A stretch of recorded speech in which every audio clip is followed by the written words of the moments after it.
If you truly want to succeed in sublimation, then what you need to do is subscribe to our YouTube channel by clicking on the subscribe button below. We'll keep you up to date with everything that there is going on in sublimation, new products and new techniques.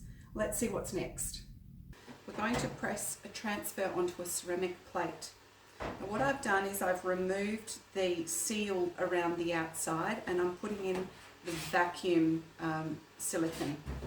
This needs to go into the top of the press, which sits in behind the little clips at the bottom and then just snaps in at the top. The vacuum is drawn out through the base, and that is, if it's not too hot, no, that's all right, there is a tube that is hooked into the vacuum. The plate is a 20 centimetre plate. The transfer is probably about 10 centimetres. The print area in total, I'd say, would be about 14 centimetres. That's because you get a slight rise on the edge of the plate for the rim, and the transfers tend to crinkle when you go up over the curved edges. So we place that in and apply the vacuum.